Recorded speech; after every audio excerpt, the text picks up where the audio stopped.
All right, let me say peace and greetings to everyone. This is your brother Wujau, and today is April 17th, 2019. And wanted to do another open interactive discussion. I had gone on the Dagger Squad channel earlier today, and I made mention that I was going to be doing a show tonight or this evening. And I just want to get some feedback and invite everyone on the panel to voice their concerns about ADOS. All right, so I want to spend, not too long, maybe an hour, and I'm going to post the link. It's open. It's open to anyone. And the only thing that I ask is that we practice good character and, the usual communication etiquette of not cutting each other off. And please be as short or concise as possible. Because I can potentially get 100 people to come on the panel, but we definitely not going to have enough time for everyone to voice a concern and then address it. And then sometimes when you address it, then it has to be a redress, and there's a little volley back and forth. And so that takes time. So let's just try to be brief as possible. And I'm going to give the link out in a few minutes. But what I want to first do is, first of all, again, welcome everyone to my channel. I just kind of started using the channel, so I definitely appreciate anyone tuning in. And please make sure you subscribe to the channel and click the notification bell so you know when I'm live. And so far, I've been talking about issues dealing with ADOS on the channel, but I may venture into some other topics that I deal with. Most people who are familiar with me already, they know me to discuss ancient Kemet, the culture, the language. I'm a teacher of the ancient Egyptian language and the writing system. I've been doing that for about 8 years now. So that's what a lot of people know me from. And so I may discuss a few of those things on this channel as well. All right. But to dive into this discussion this evening, I want to lay a few things out, and then I'll give the link out. So don't be scared. Please, come on the panel. You don't have to have your camera on if you choose not to, but definitely have a good mic, headphones, or some speakers. All right. So to start things off, I want to reiterate a few things. I don't think this can be highlighted enough. All right. And you notice I have the hashtag on the screen, mute the noise. That's not, I don't know if that's a hashtag that other people use, but it's just something that I use in terms of a message, mute the noise. And by noise, I've explained this before, but by noise, I mean, the usual chatty patty, gossipy, emotional driven type of fussing that we have seen. And a lot of us are familiar with that just in general in our, I guess, debating communities or what's called the conscious community. We see that a lot. And this particular issue of reparative justice or reparations should not be reduced to those kinds of conversations.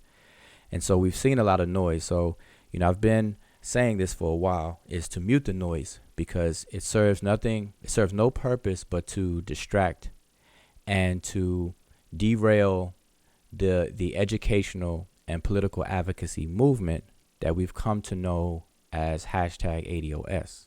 All right. So hashtag ADOS is an educational and political advocacy movement. And we have to stress educational, because it's through education of political issues, the way the government operates, basically civics 101, politics 101, those kinds of things. It's through educating ourselves with that and government in general that we can start to synchronize our demands and to accurately identify problems and to come up with solutions in a more unified way. All right. Without that education, you're going to have a lot of people with different opinions, and people jumping into the conversation from an ignorant position. All right. And then they're coming to conclusions and opinions that are not informed. And even the questions that are being asked, they're not well-informed questions or questions that are coming from a place of,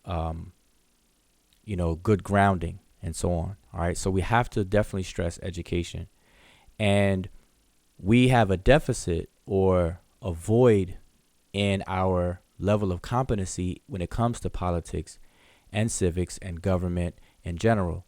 And the reason why is because as a people, we have been non-participant in politics. We've been pretty much apolitical in the recent decades. We've given up on politics. We've pretty much given up on government. So much so that, among some of these circles that you may be familiar with, people will have conspiracy theories. People will, make up words and meanings of words. Like, for example, politics is really politricks. So we have these different things that we say and we hear other people say that really turns our head away from participating in politics and government. And that is actually our fault, and it works to our detriment, because we have to realize that on the local, the state, and the federal level, government affects our lives, whether we realize it or whether it's right in our face or not. It affects our lives. And by us not being participants in that, it's analogous to, and I always give this example, it's the same as you giving your car keys to someone else to drive while you hop into the trunk. And so the person driving the car, they can take you anywhere they want to, and you have no say so. And so that's pretty much what we're doing when we don't participate in government on the local, state, and federal levels. Meanwhile, we live and we're governed by this same government. Okay, so we have to keep that in mind. All right, so I want to make sure that that's clear. Another thing I want to make clear is, again, about H.R. 40 and now the new companion bill in the Senate that was endorsed or submitted by Senator Cory Booker. Those bills, there's quite a few of us that are, they have the position of trash the bill, kill the bill, and just cut the check. And so I said this many times before, that type of mentality is also a detriment, okay? Because when people say kill the bill and just cut the check, it moves you into a state of fantasy, a position of fantasy, because government does not work that way. And we can't be delusional to think that reparations, in whatever form that it reveals itself, is going to come out of the sky, that it's going to come, out of the earth and come out of the sky, come from another planet or what have you. Reparations would come from the United States government. And so we have to understand how the United States government works. And so saying kill the bill and just cut a check, it's fantasy, because the government has no desire and has never written a blank check. And if you can't justify the amount on any given check, if such a check is given, then it's not going to happen. All right, so that's one thing. And two, along the same lines, to say kill the bill and just cut a check, it's also detrimental because it's playing into the hands of the right-wing Republican statements that are used against ADOS. And that is that we're begging and we have our hand out almost like welfare. And so these are the talking points that they have used in the media against the movement of reparative justice. And we have to understand, reparative justice is not just about the money. Okay, money is only one part of reparative justice. It's called the compensation aspect. It's the compensation. You have restitution, and I did a video on this already, but you have multiple elements that comprise reparative justice, and compensation or the money aspect is only one. Okay, we have to remember that. So us going out here saying kill the bill and cut a check, it plays right into the hands of our adversaries, and it's also not realistic. It's delusional, and people are living in fantasy. Okay, so because when you say kill the bill, what you're saying is that you are trying to do away with a commission, which is necessary, absolutely necessary, to examine all of the impact and damage that slavery, from its state of its chattel state, all the way up to what they call neo-slavery, Jim Crow, and all of the things that came after that, from approximately 1619 in terms of a time range, 1619 up until around 1952 or 1965 ish. Okay, and I say that because that range can possibly change. All right, that's the time frame we're looking at, and so that has to be examined, and then proposals have to be put forward, or an outline. Something has to be structured in order to repair the damage, and this is where you get restorative justice and reparative justice from. So reparative justice, or reparations, the look of it is gonna be come to fruition out of an examination of said damages. Okay, and without a commission to do that, then we won't know exactly how reparations should look or would look. And so people will come up with these figures. They're saying, okay, it's going to take 100 billion. It's going to take 200 billion, 500 billion. People are saying 1.2 trillion, 2 trillion. People are saying trillions with no number. And, and then people are saying, well, there's no money amount that could possibly take the place of people's lives, that were lost during slavery, and the treatment that people that enslaved, those who were enslaved, endured, and so on and so forth. So you have a wide range of people that are saying multiple things about this reparations, and we're not going to get anywhere with that. We're not going to get anywhere with that. And so this talk about reparations, or reparations being a national issue, an official national issue, has been going on since 1989 at the very least. And I say that because that's when Representative John Conyers first introduced the bill to form a commission in the House of Representatives, to form a commission to actually do this particular examination, i.e. study, okay, of all of these things. So from 1989 up until now, it hasn't received much traction.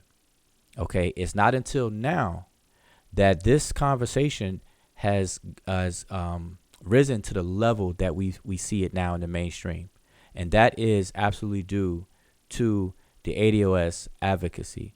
All right, if you notice, if you've been following all of the presidential candidates' interviews, whether it's on news, mainstream news journalists, or their town halls, whether it's the CNN town hall or other areas, the town hall, you'll notice that questions that are coming out of the audience are also dealing with reparations.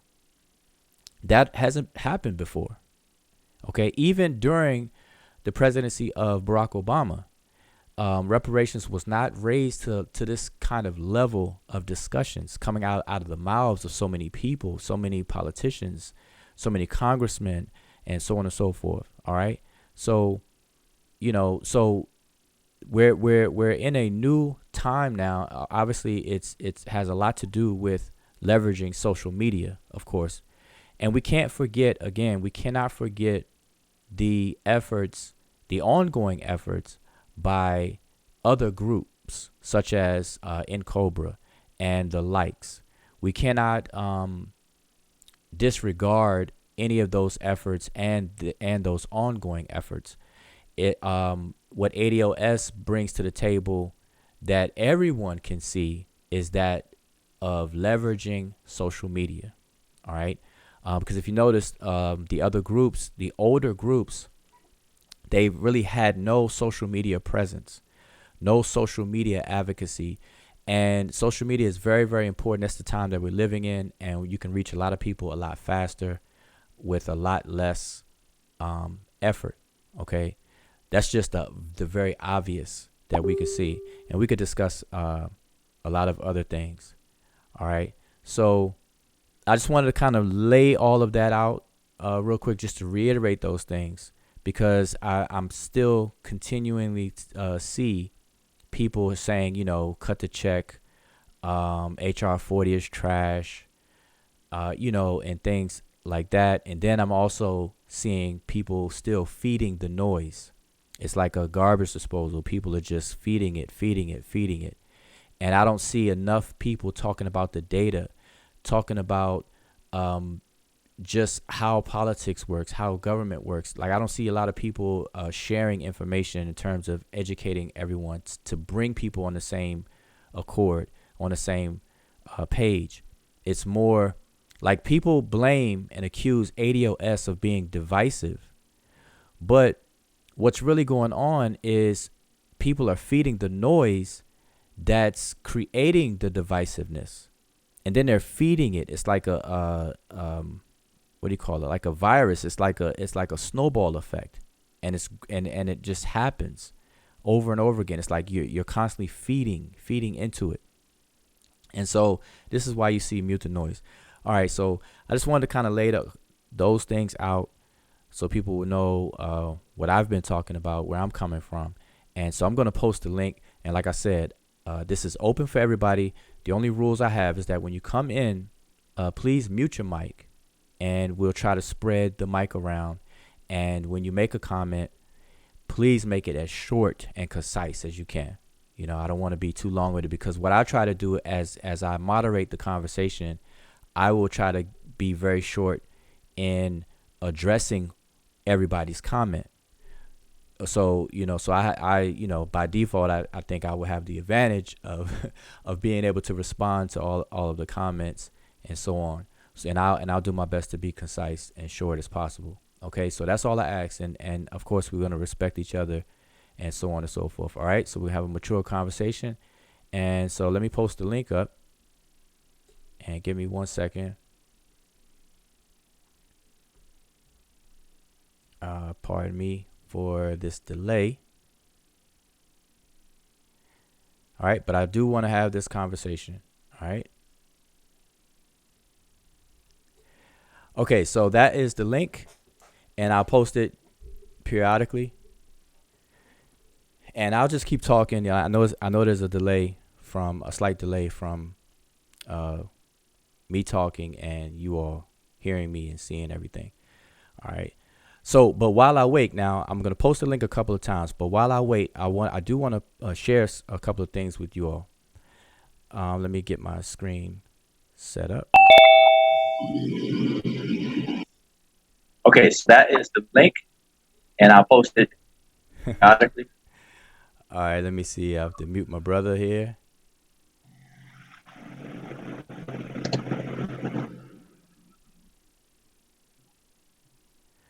Okay, so brother King Sosa, welcome. But I had to mute your mic because when you came in, I can hear the feedback. So another thing I want to say to everyone, when you come in, you're going to have to mute the YouTube video that you're watching. Mute it, because you'll be able to hear everything when you come in. All right, so keep that in mind. All right, but in the meantime, while people can come on in, I want to share a couple of things. And so let me get these things shared, just to share with you all a couple of things.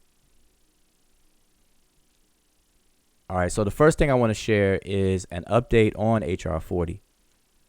And the update is the fact that we have 3 new co-sponsors on the bill. All right. So again, HR 40, for those who may not know just yet, HR 40 is a commission to study and develop reparation proposals for African Americans Act. That's the title of it. And when we say HR 40, just keep in mind that that's pretty much just a docket number. Okay, HR stands for House of Representatives, and 40 being the docket number. So it happens to be 40, symbolic of the 40 acres and a mule. But the formal title of it is a commission to study and develop reparation proposals for African Americans Act. All right. So, just want to let everyone know that. So we have, like I said, we have 3 new co-sponsors. I'm scrolling down so you can see who they are. And that was as of April 15th. All right. And I remind everyone who comes in, please, if you can mute your mic until I'm going to open the floor up. So we have three new co-sponsors as of April 15th. And now April 15th may not be the day that they actually co-signed, because, this is electronic. This is electronically given. And so it may take the date when it's updated electronically and so on and so forth. All right. So around about April 15th. So we have 3 people added.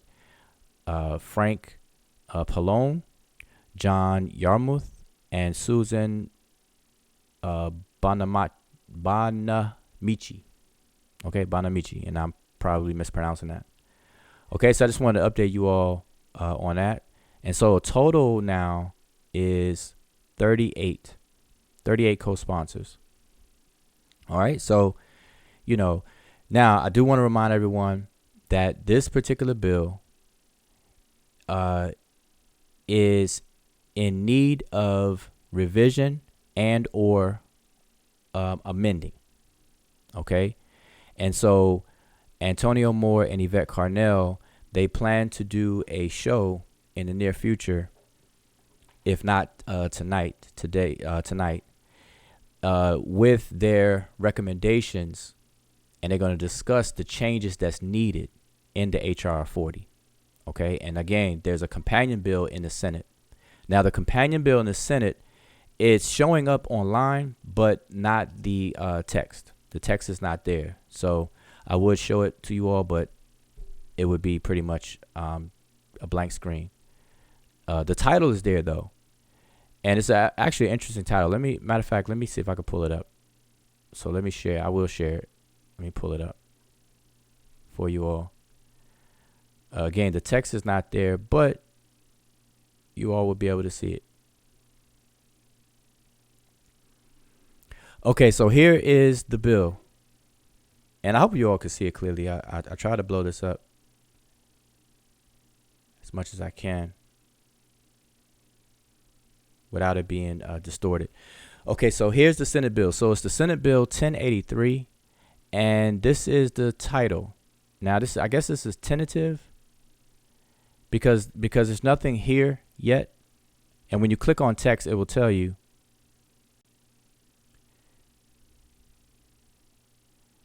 It will tell you that the text has not been received for 1080 bill just yet. And it gives you why. It says bills are generally sent to the Library of Congress from GPO, the Government Publishing Office, a day or two after they're introduced to the floor of the House or the House of Senate. Delays can occur, et cetera, et cetera. All right. So we're not going to see the text just yet. But the title is A Bill to Address the Fundamental Injustice, Cruelty, Brutality, and Inhumanity of Slavery in the United States and the 13 American colonies between 1619 and 1865, and to establish a commission to study and consider a national apology and proposal for reparations for the institution of slavery, its subsequent de jure and de facto racial and economic discrimination against African Americans, and the impact of these forces on living African Americans, to make recommendations to Congress on appropriate remedies and for other purposes.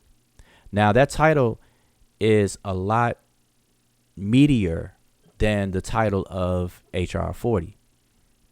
Okay, so if this title is in any indication of the text, then the text may be different than what HR 40 is. But as I said before, we cannot see it as of yet.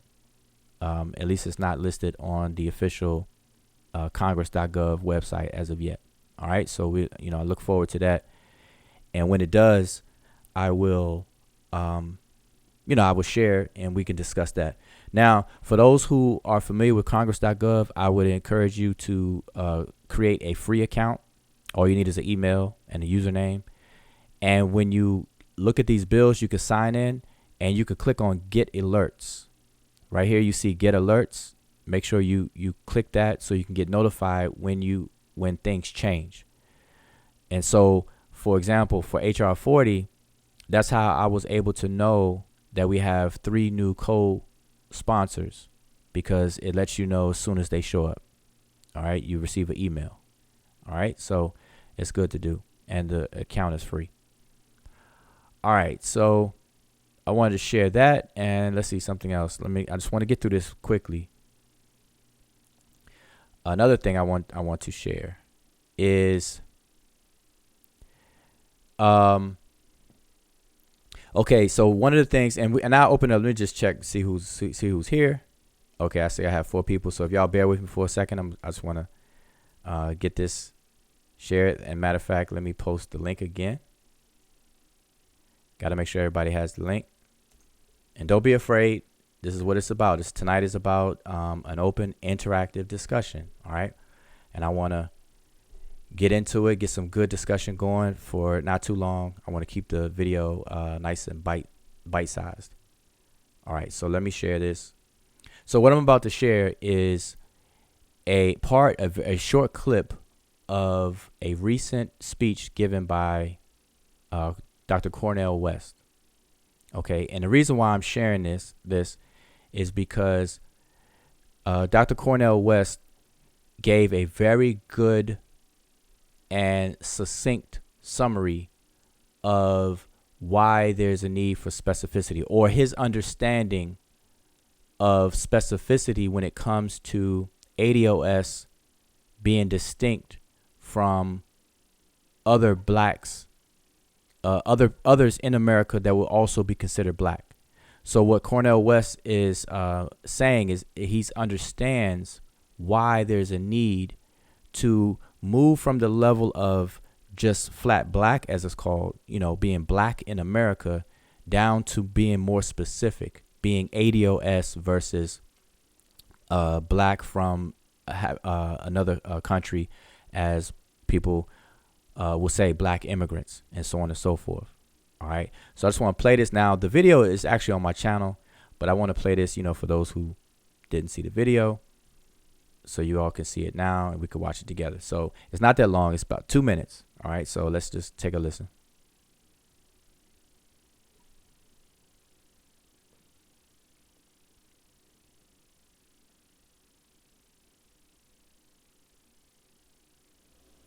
One of our problems today, we got too many folk walking around scared.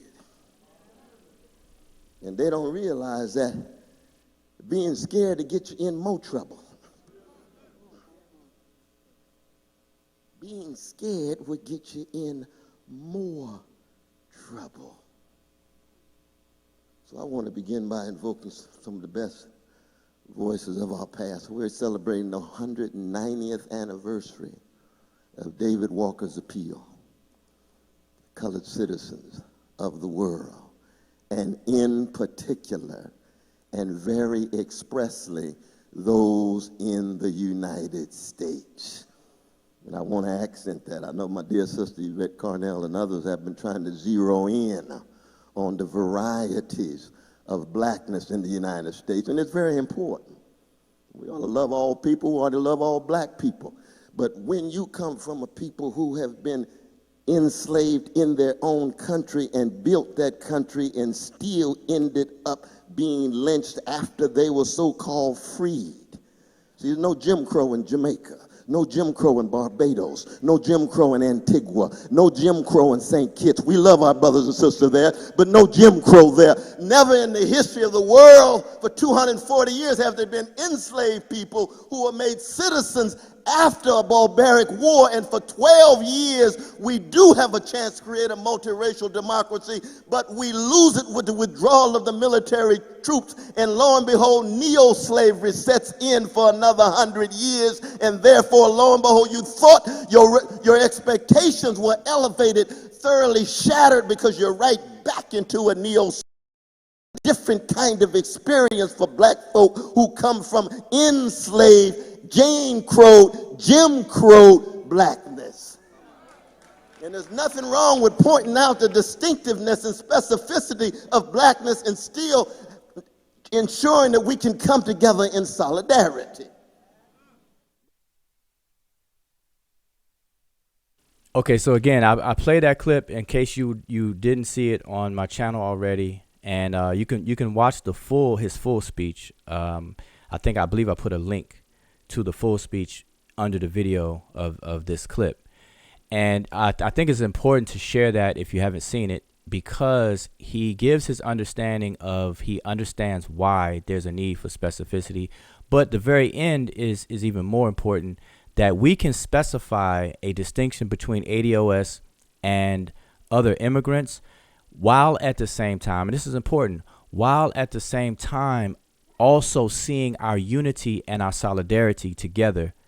It's just that this reparative justice claim requires us to be very specific and to be distinct.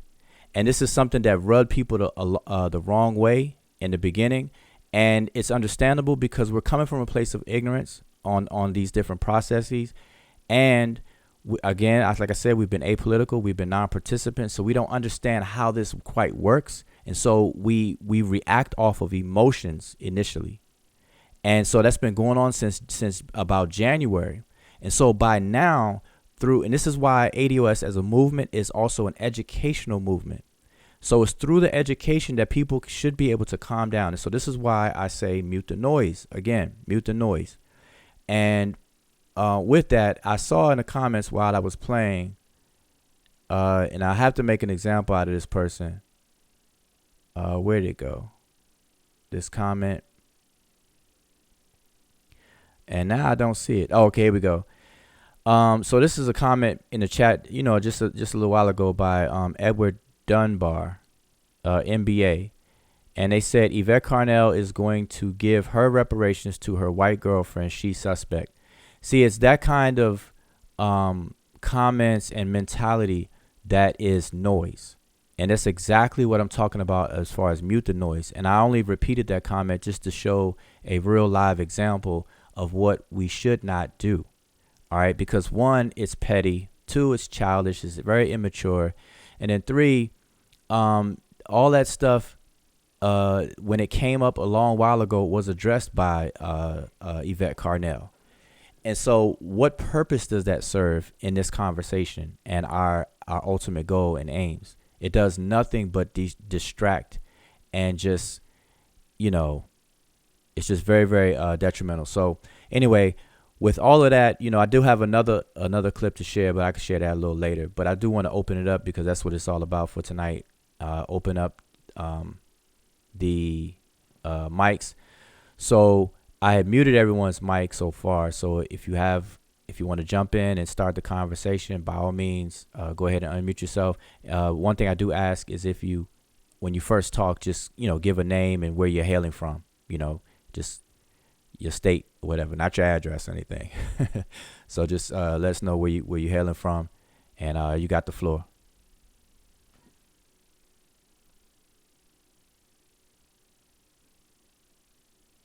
All right, I know. Matter of fact, I'm gonna post the link again because people have a lot to say in the chat. I see a lot of people have a lot to say, and it's your opportunity to chime in on the conversation because I can't see all of the comments.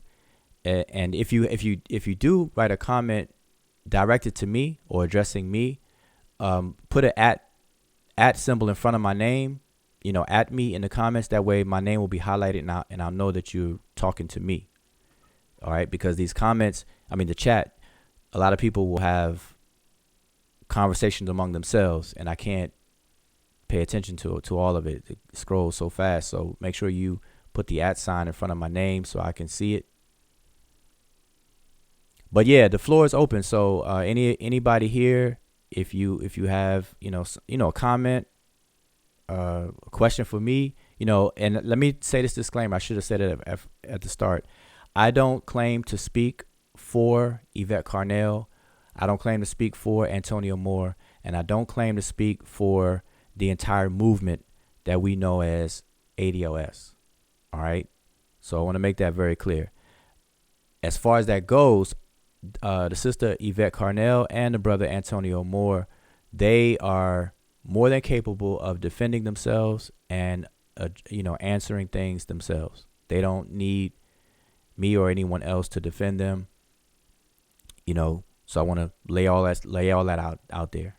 All right. But the floor is open. So, those in the chat, I do have people here, but I don't know if it's a technical thing or what.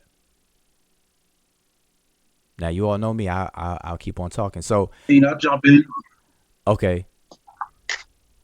All right. Yeah. If you don't mind, just give your name and where you're hailing from. This is I am King Sosa. I'm in Atlanta, Georgia. All right.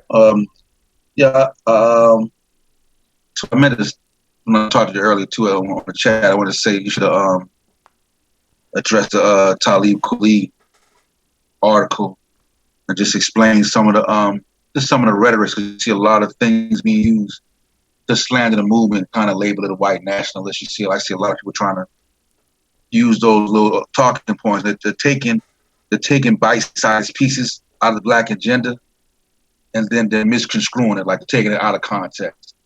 I keep getting a comment about she said something positive about Reagan and said something negative about Obama, but he didn't tell you what she said about Reagan and what she said about Obama was true or not. I'm saying, so you see a lot of people doing that. And two, for the people in the panel, in the chat, subscribe to the ADOS on Facebook and the Armor Raw Squad Media Scholarship. We do a lot of posting there and to keep everybody up to date with what's going on. And I'll let somebody else get on in. Okay. Yeah, that's a good thing. Now, the whole Talib Kweli article is noise. The entire article is noise. Now, people will look at it as a critique, but see, this is coming from. See, we've cultivated an environment that people really don't know what a debate really looks like, and people don't know what a real critique is.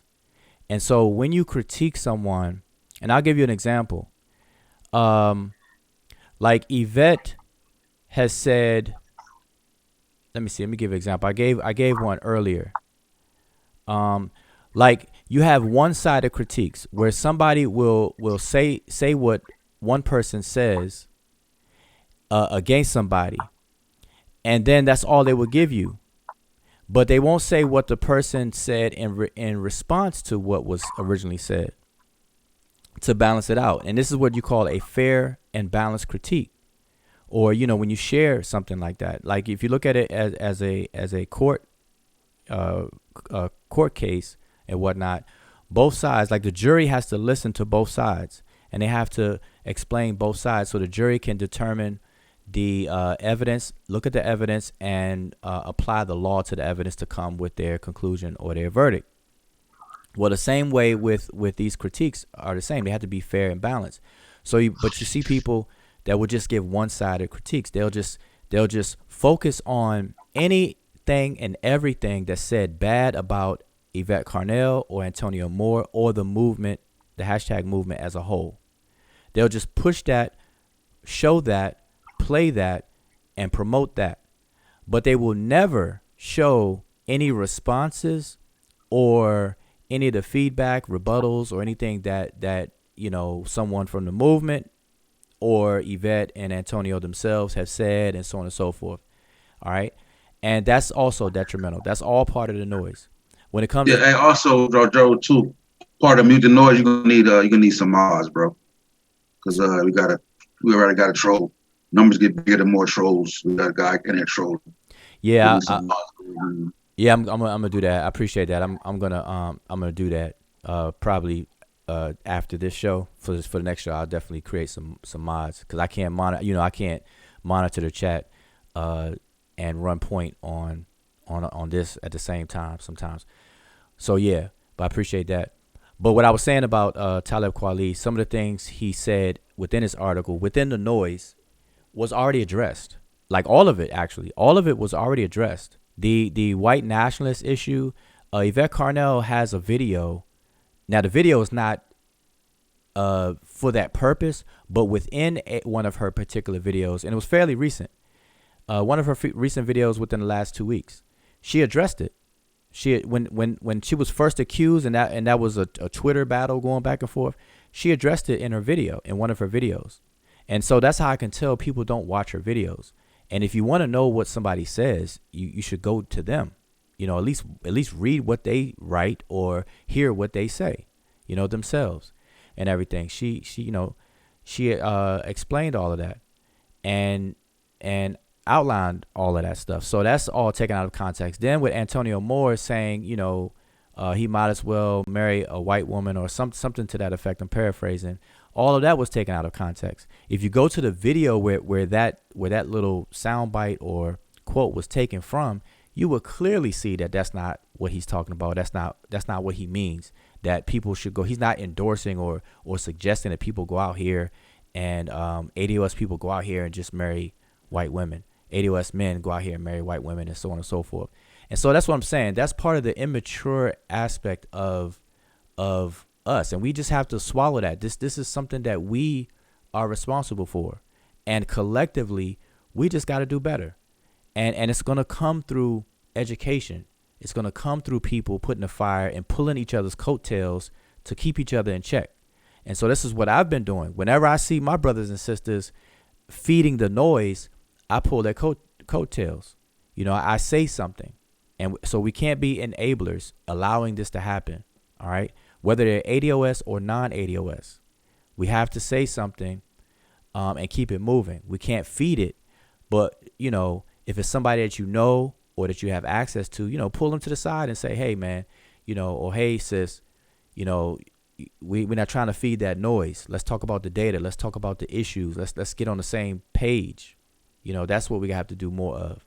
So anyway, so because I could do a show to address the whole article, but I don't think the points were already addressed.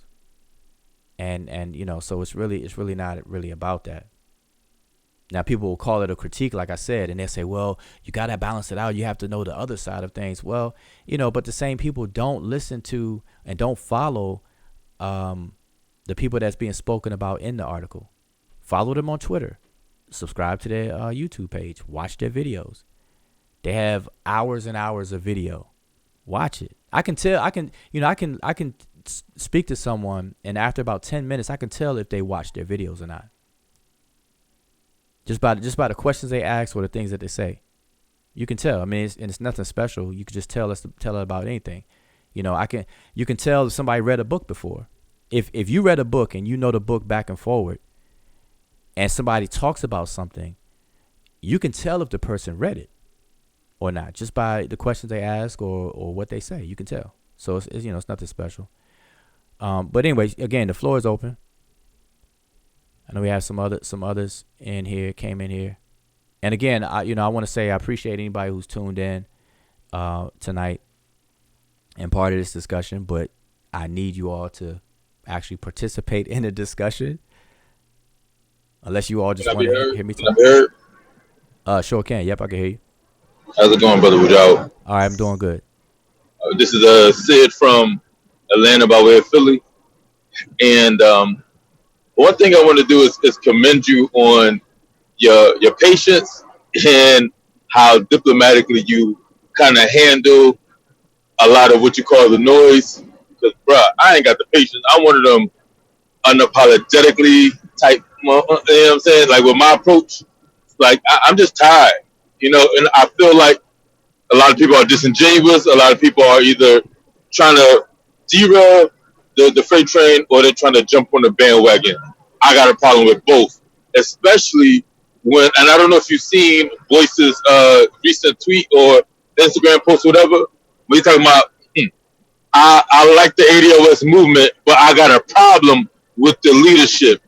How bloody convenient that you have a problem with this movement that's gaining much steam, and about a year ago or over the past couple of years, you've been beefing with the leader of it. Like, that's hella coincidental, right? So for people like him, I ain't got time for, and I hope he get exposed for the fraud that he is.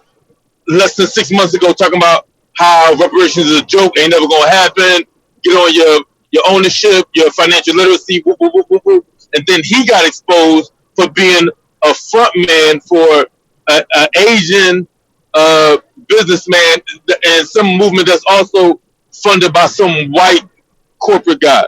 So it's like people like him and the et ceteras, they need to be squashed as far as really muting that noise. I understand ignoring it, but if we can figure out a sort of impactful way to really silence that noise, I think that'll make the movement progress a lot smoother and without a lot of the melee, even though I know it's going to come. So I do want to know your take on Boyce's post. I don't know if you've seen it or not.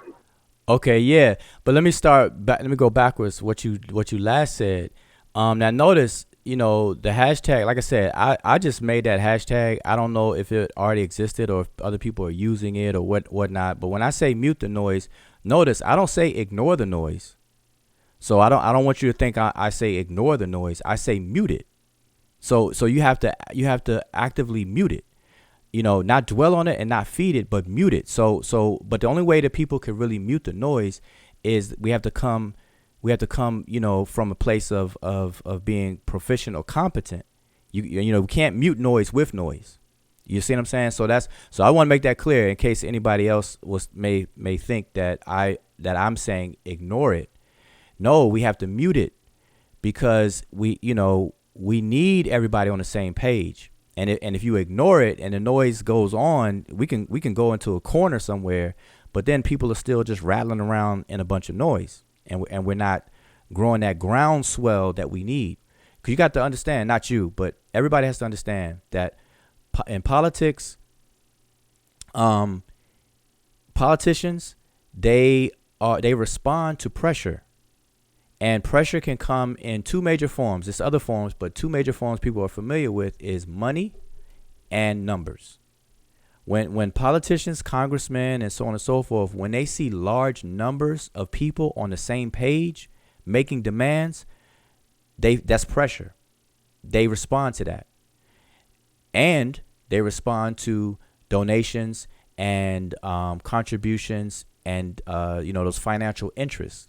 Okay, so those are the two, and there's more, but those are the two main things that people can see up front and should be familiar with. And so we need numbers, but not just numbers, not just a bunch of people making noise. We got to be on the same page. And so that's what I say, mute that noise. We got to mute the noise. Okay. Now, as far as Boyce Watkins, I've seen it, and I mean, like I said, some of that is noise, and how we mute it is, okay, if you're for the movement or the advocacy, but you're not feeling the leadership, speaking about either Yvette or Antonio or both, then I mean, what I don't understand is why it seemed like people, what do you call it? What's the word? It's like people not worship literally, but people almost raise Yvette and Antonio up themselves just so they can have an excuse to create an adversary. They don't know Yvette. Now I know Boyce Watkins does know Yvette, but most people who have a problem with them, they don't know them at all personally or whatsoever, but they may have a problem with them. And if people do, then you have a problem with them. The movement is bigger than them. It's really, really, really bigger than them. It's just that they are the most outspoken because of the way that it organically grew. Antonio comes from Tone Talks. Okay, he had Dash Radio and Tone Talks. He was doing his thing. He had a following. Yvette Cornel had Breaking Brown. She had a whole community of people the stuff that she talked about and so on and so forth for a while, and she built a community. They joined forces to come together and create this combination for this movement. And so it's bigger than just them two. But for ever since about 2016, they have been providing data. They have been at it on a consistent basis. You know, one thing that you'll never be able to take away from either one of those two is their consistency at pounding and pounding and pounding this subject about the racial wealth gap, about the data, about our conditions, why we're in this condition, leading all the way up and talking about reparations and what's needed and so on and so forth. They've been doing this, since 2016 that we could see back to back to back to back to back, show after show after show after show, platform after platform. Okay. And so it's the way that they're doing it is what people don't like. And I would say that people who don't like that, people have their opinion, but when you understand this game, you'll understand that if it wasn't Antonio and if it wasn't Yvette, there would be two other people doing the same thing. Why? Because what they're doing is absolutely necessary. Because they are totally uncompromising and unapologetically putting fire up under any and everybody. Doesn't matter your skin color, doesn't matter your party affiliation, doesn't matter any of that kind of stuff. Anybody can catch it. And you need that. You need that uncompromising put in check type of thing. And matter of fact, that leads up to, let me just share this and then I'll open the mics up again. That leads into this other clip I want to play. So let me play this real quick. And that's a perfect point to introduce this clip. So give me 1 second. Let me just play this real quick. And I'm hearing some noise in the background. So if whoever that is, if you don't mind, if you could mute your mic. And I'm going to see if I could play this clip. Give me 1 second here. That is definitely not the right one.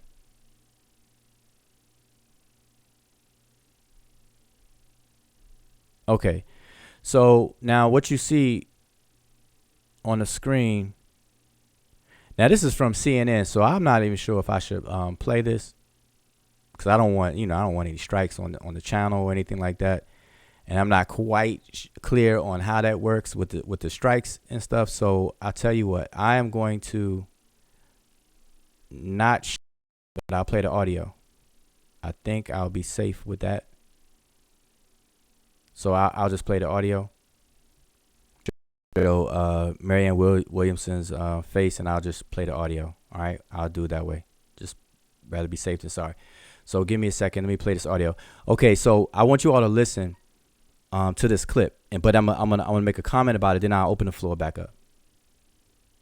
Hello, my name is Prince Ogo Arizu, and my question for you tonight is: one of your signature campaign promises is reparations for Africans and African Americans. So in order to implement this plan, we would have to reallocate that money from somewhere else. So where do you think we can allocate this money from?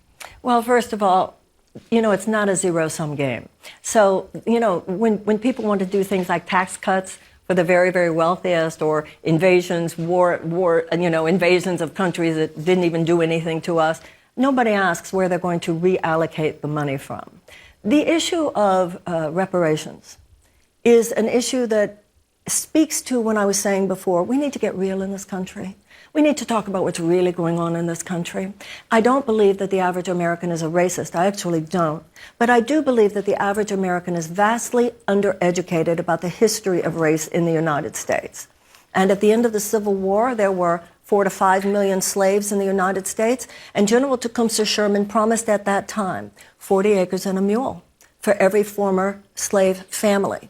That money, well, most of the time that acreage was not given. Even when it was given, most of the time it was taken away.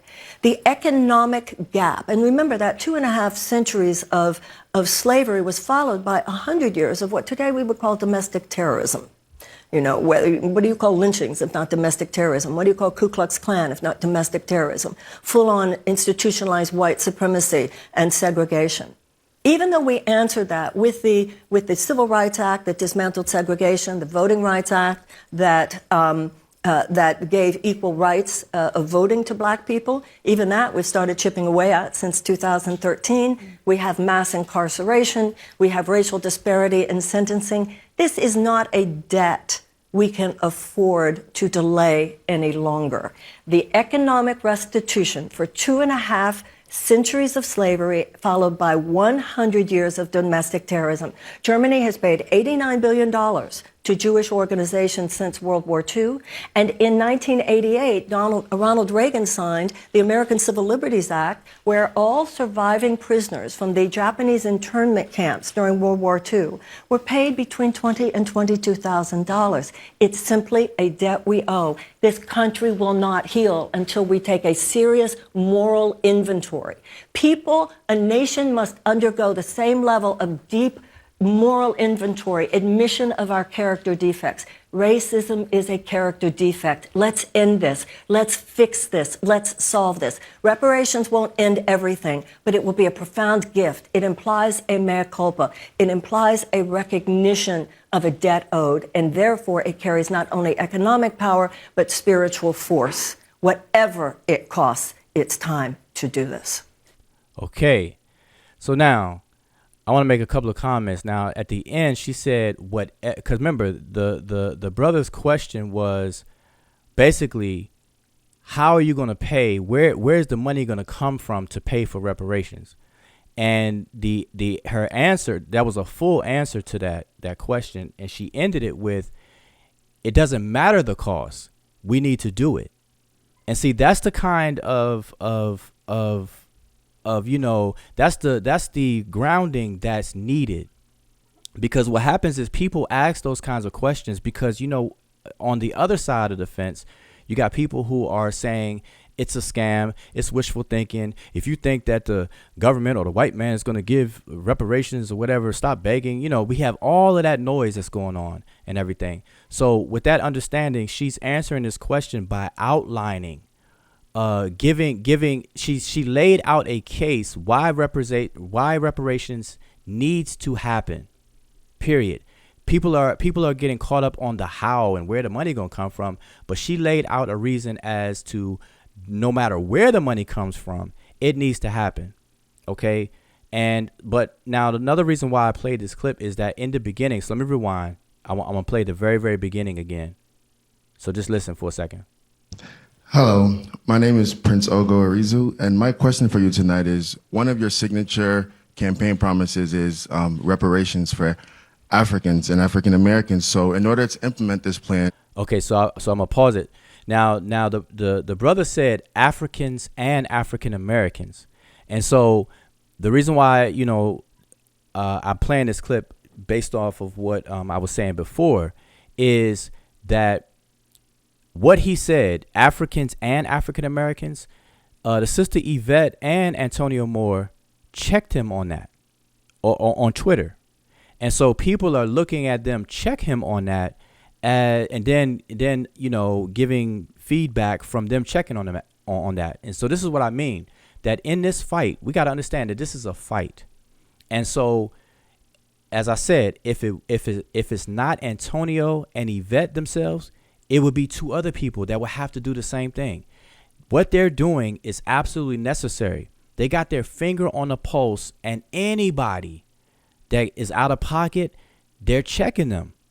And so this brother says, one of this, by the way, this is Marianne Williamson. She's running for president, if you didn't know. And she is by far the presidential candidate that has fully embraced the whole concept of reparations and the whole thing, and you can hear it in her response to him. But what I'm focusing on now is the fact that he said that her campaign, her signature mark of her campaign, is reparations for Africans and African Americans. And so he was checked on that it's not about Africans, it's only about ADOS only. And so that's what the Twitter uproar was about. So much so that the brother canceled not canceled, but he shut down his account, his Twitter account. You can't even, he shut it down. So I can imagine probably the back and forth that was going on or whatever the case is. But I share that because I'm letting everyone know, although people may not like the way that Antonio and Yvette do what they do is necessary. And this is something that we're just not used to. As I said before, we have a history of being apolitical and non-participant in politics. And so Yvette being a political scientist major and working on Capitol Hill and so on and so forth, Antonio being coming from a background of law and being an attorney, they understand argument theory. They understand politics. You got to understand that this is a war. This is a battle. And they are warriors in this, and they're going to have to do what they have to do. And people are going to have to understand that. You don't have to like it. And if people don't like it, so back to your question that you asked me about Boyce Watkins, if people don't like it, that's fine. Then don't address them. Ignore what they do. Just advocate. Just educate people. Educate other fellow ADOS folks. Educate non-ADOS folks. Advocate.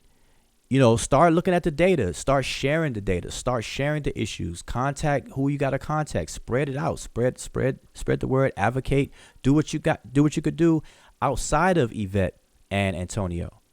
I mean, that's what I would say, because to give into that and to feed the noise, not understanding that this is a battle, this is a war, and not understanding that these things are necessary, holding fire up to any and everybody on an issue as important as this is.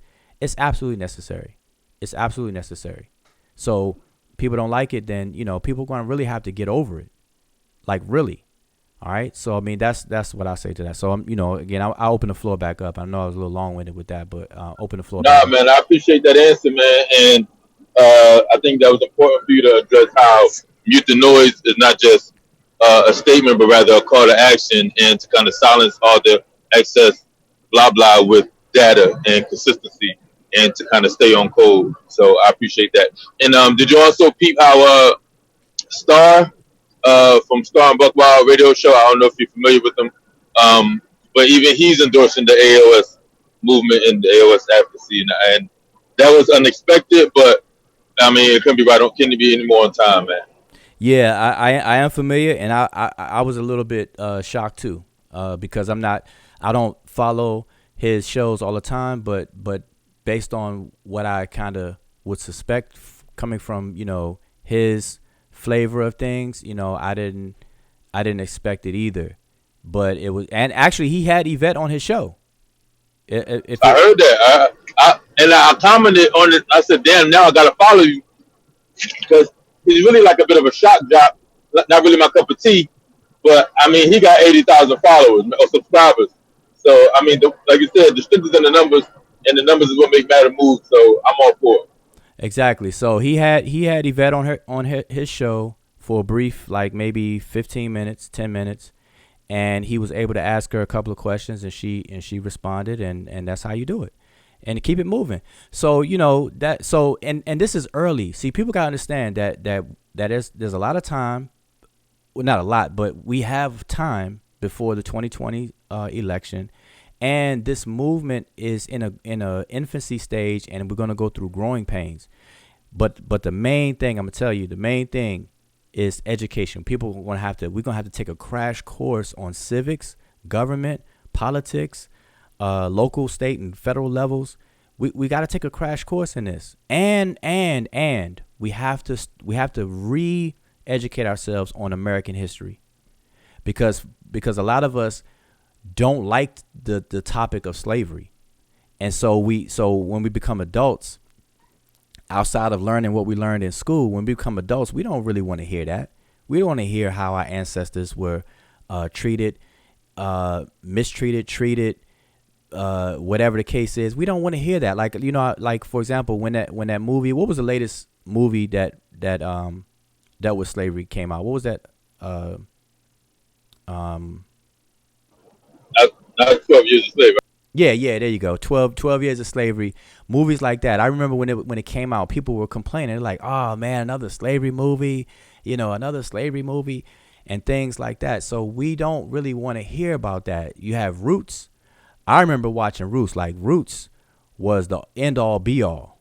Like, you know, I remember that coming on, and I remember everybody watching it and talking about it and everything. Ever since then, nobody really wanted to deal with it. You know, as far as, you know, in my, you know, in my circles and stuff. You're absolutely right. And even Snoop Dogg, he went vocal talk about the Roots reboot and how like every time I turn around, it's another slave movie, slave this, slave that. Why don't you tell stories about being kings and queens? Exact. So yes, you're right. Like the climate now for the tolerance for slave movies by our community is more so been there, done that. That's some 70s, 80s stuff. Let's move on with Wakanda. Okay, let me just say this real quick. Listen, again, I appreciate everybody who's tuned in and a part of the conversation, of course. Join the panel. Definitely is open.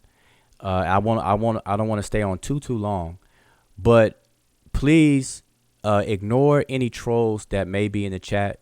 And I apologize on behalf of any trolling that's taking place in the chat. Right now, I don't have any moderators, and I can't focus on the chat and kind of run point on the conversation at the same time. So, you know, I apologize for that. And if you see any trolls in there, just all I can ask you to do right now is just to ignore it.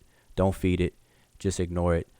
All right. And I'm not saying that I can't call any one particular person out right now because it's scrolled too fast. But that's all I ask. You know, just ignore the trolls for now.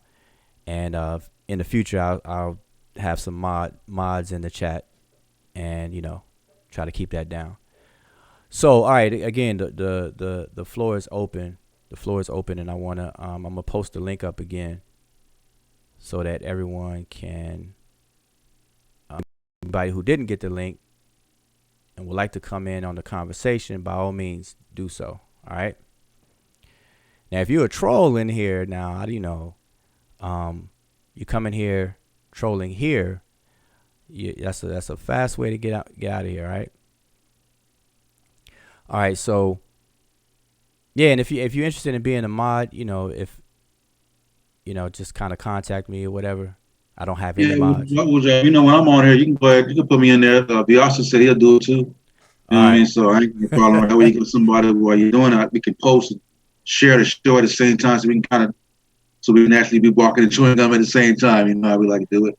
All right, that's good. And I got to be careful with the mods too, because like Sid just said, he doesn't have the patience, so I have to make sure that people don't get trigger happy at the same time.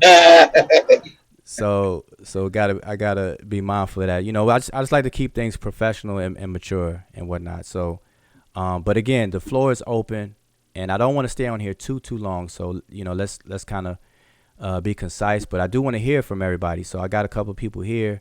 I have Sister Stacy. Now I don't see that you have a mic hooked up. So yeah, I don't see it. So in case you can hear me, hopefully you can hear me. If you're trying to say something, you may have to leave and come back in. All right. So that's to the Sister Stacy. All right. And let's see who else. So yeah. Anybody else? You know, the floor is open. All right. I tell you what, let me just say this to everybody, because ain't nobody want to talk. I want to say this too, like how you were saying, you need to watch need to study, learn about civics. You know, study slavery and the Reconstruction. I'm telling you, like if you haven't studied slavery, then you really don't know what slavery is. Like until I started actually studying slavery, there's so much that you don't know, and studying Reconstruction. And I think like one of the biggest lies that's been told to us is that other nations other immigrants that come over, whether it's Koreans, Africans, so forth, so on, that the reason they succeed is because we don't work hard enough. And if you watch Reconstruction and things like that, or because Black people don't support, we don't support our Black-owned businesses, these different type of urban myths that kind of go around. If you watch Reconstruction, you see why things never took off for us and why we were never able to get things off the ground. And you see exactly what happened.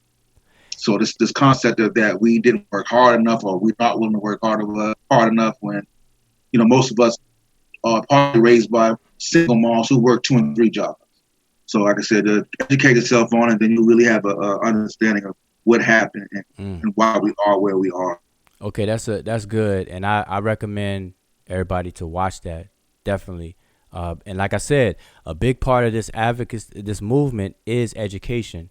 And I'm telling you, we cannot sleep on that. We cannot sleep on that. We have to educate ourselves before we advocate, because otherwise you're going to be advocating your emotional opinions, and we can't do that. We do that too much, and we can't do that. And I want to say this. I'm sorry. I want to apologize to Stacy. Stacy Best. I said it was a sister, but it's a brother, and I should have known better. But and I'm sure you probably get that a lot. But yeah, I do want to apologize to the brother. It's a brother, Stacy, not sister. All right. But yeah, the floor is open. We have other people here. Let's see. We got brother. Peace, y'all. Peace, fam. Can you hear me? Okay. Yeah, brother. Najah. So just say your name and where you're hailing from. Then the floor is yours. No, I was hailing from St. Louis. Just want to throw a little 2 cents in about you made a good point about the education part, studying the civics, and I also emphasize doing your DNA. doing your lineage, going back and studying, finding that one family member who was a slave, or both or all, and just doing the lineage. Because I'm noticing that when I'm studying the history, I'm from Florida, so all my when I hear certain timelines and term dates, I can specifically see which lineage descent ancestor, what they were going through at that time, during the Seminole Wars and Negro Wars in Florida. My family was in that. You know what I'm saying? So by me studying my own ancestral history, that even more empowers me to stay the course with this, because like you said earlier, ADOS is that's who you are from a lineal descent, and we have an advocacy thing going on too. But nobody can take that lineal descent part away from you. And for me, it just grounds me more into not being swayed by a lot of the noise out here, because I know my lineage, and I studied somewhat slave history in general, but now I'm studying it particularly from my own family. I can go almost 200 years in Florida, just my family. I can't even get out of Florida to the late 1700s. So we were down there for years. So that just helps me really understand what it just grounds me. I don't know. It's just weird. It just grounds me in this movement to the point where I can just easily mute the noise out. Anybody who's not talking within these particular parameters, because I'm rooted in my own lineage, and then now I'm learning to root myself in the data and the political aspect of it also. So just want to throw that out. Yeah, I appreciate that. That's all good points, and I agree with you. And me myself personally, my grand aunt, she was our family historian, and upon her retiring from the government, back in the day, she took on the role of being our historian, and she really did a tremendous job of tracing out our family history and everything during a time when obviously we didn't have Google, no internet, none of that, where she had to travel from state to state and go to archives, go to church records, and libraries and newspapers, the whatever legal canon of a particular city was. She did that grounds work, and she passed that on to me and my sister. So we are the custodians of our family history right now. So I feel you exactly. I can go all the way back, as far as I can go. Actually, go back outside of the continent on certain things, So yeah, I definitely would recommend everybody to do that and make use of all the tools necessary to do that. But now you brought up a good point, and I'll just quickly speak on it. Is that ADOS is about lineage, and a lot of people want to throw the DNA into the equation, and we have to be careful of that. Nothing wrong with DNA testing, DNA testing or anything like that. I've had mine done and the whole nine. But in this particular conversation, DNA is not going to play a part in the conversation, and that's what Antonio Moore was actually alluding to in his commentary about that, which was a soundbite taken from and put into the article that Talib Kweli was talking about, where he said, I might as well marry a white woman or whatever the case is. It was taken out of context. All right, so just want to kind of highlight, underscore that. It's about lineage, lineal descent. ADOS, the D is for lineal descendancy. Okay, not collateral descendant, but lineal descendancy from a victim of the institution of slavery and all of the dots. Okay, so that's that. But yeah, that's a good point you made. So yeah, again, the floor is open. Now I noticed that some people were asking questions in the chat. So let me address a couple of them that I did see. Someone had asked, how long did they? It's gone. It went by. It was earlier. So forgive me if I'm paraphrasing. I may get it wrong, but I think the question was about commission or studying being done in the past, and how long did it take? And so to answer that, I think I discussed this before. I know that Dr. Tracy McCarthy. I definitely recommend you all to subscribe to her YouTube channel. Dr. Tracy McCarthy. It's spelled McCarthy. She has some very nice, short, compact videos that deal with the legal aspects of things. Okay, and it's very, very good. I recommend that. And in one of her recent videos, she talked about the Japanese Americans receiving their reparations for internment during World War II, where Japanese Americans were stripped from their homes and their businesses and just shipped off into this concentration camp called internment camps. And they received reparations in 1988. Okay, this happened in 1942. So not until 40 years later was a commission formed to study it. And then 10 years or so after that was done, did they start a reparations program. Okay, so if you want to get an idea of something that took place in the past similar, I mean, as far as a study and all that, a commission, look into that. President Ronald Reagan was the president at the time. 1988, he signed the Civil Liberties Bill, which is similar to a bill like H.R. 40 or whatever the case is, where a reparations program was executed for the Japanese Americans, and they received reparations. And it ended up being, between them all that qualified, that were bona fide claim holders, it ended up being $20,000 to $22,000 per person. It was a compensatory or compensation in the form of money that was given, and it ended up being about $20,000 to $22,000 per person. Now we can look at that and say, based on being put into a camp and losing your house and your business and your home and all the personal belongings, is $22,000 worth it and whatnot? We can kind of argue back and forth with that. But if you want to look for an example, that's one. All right. Yeah, that's 22,000, not today's money. You got to think that's 22,000 back in that paradigm. So it's a lot more too. Right. That's a good point. 22,000 back in 1988 would be a different value today. Just like 40 acres and a mule would be way different today in terms of value. All right. So I want to get some more comments in here. So the floor is open. I see we have a person with their hand up. Kep, you got your hand up, so the floor is yours. And I don't want to go out of turn, so I'm not sure who's coming in here in the order that you're in. So, it's not that many of us here. So if it seems like I'm skipping you, just go ahead and unmute yourself and start talking.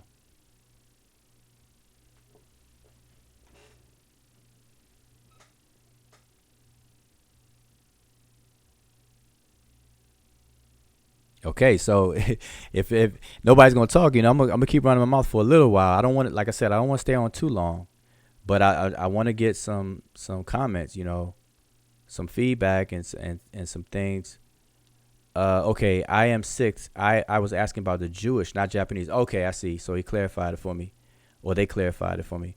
I'm gonna say they, because I don't want to get blamed for the male and female. I can't tell by some of the screen names.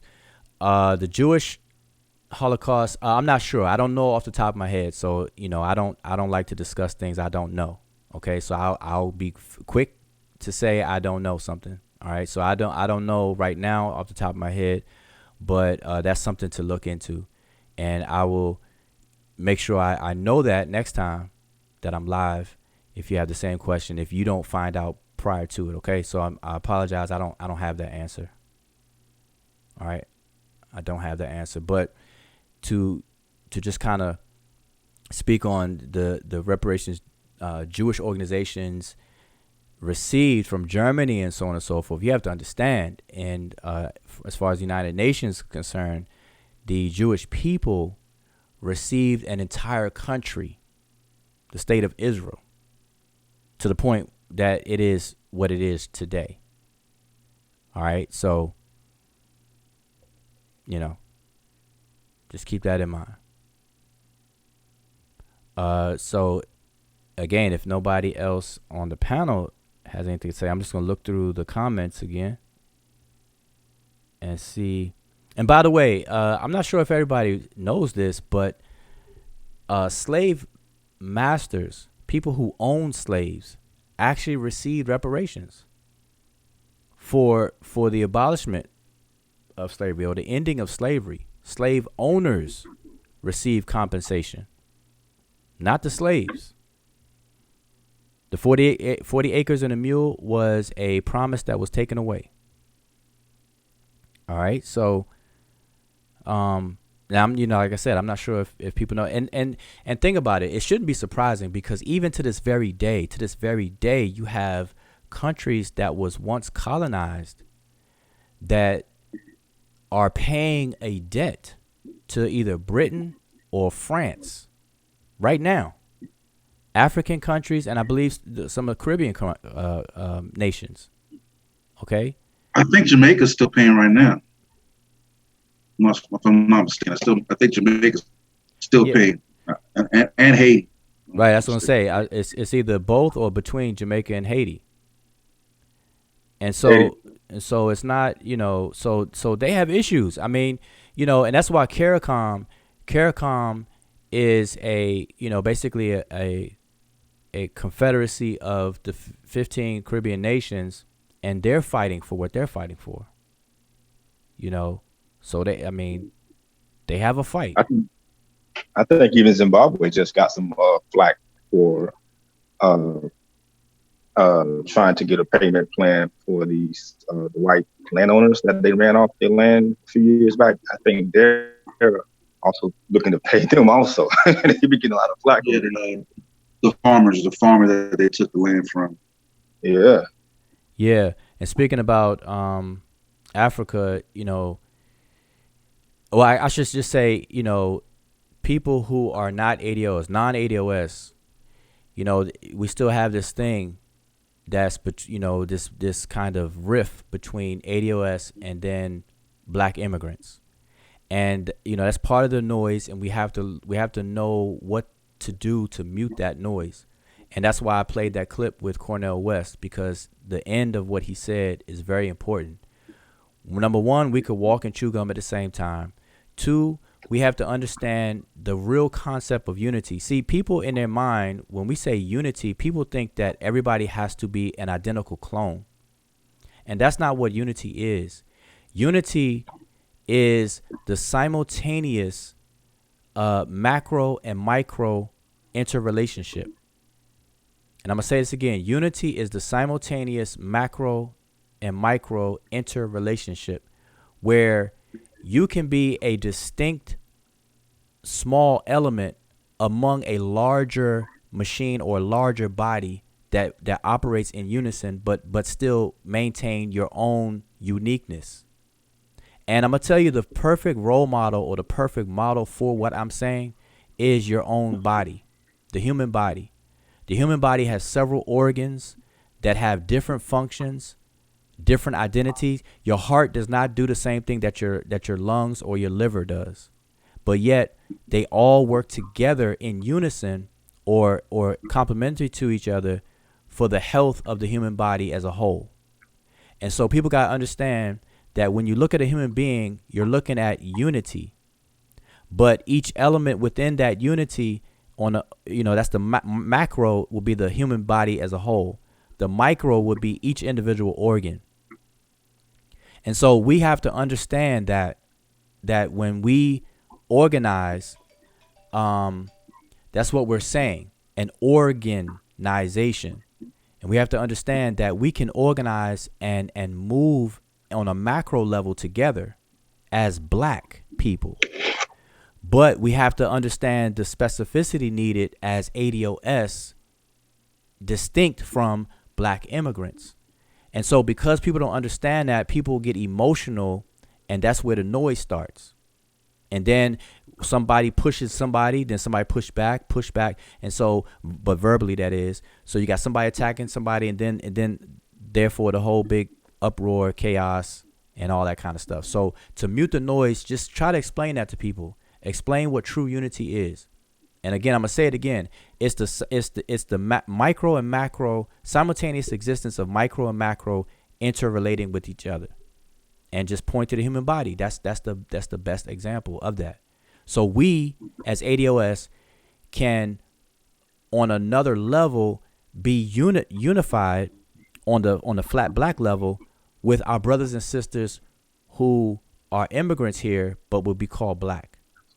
And we should all be straight and get along. But for the purpose of this restorative justice claim, we have to be distinct. That's it. I can't explain it any better than that or any simpler than that. And nobody's feelings should get hurt. It is what it is. All right. So hopefully people can understand what I just said and pass it on if you do. All right. So. Hey, Brother Naj, let me ask Brother Naj a question. You Geechee.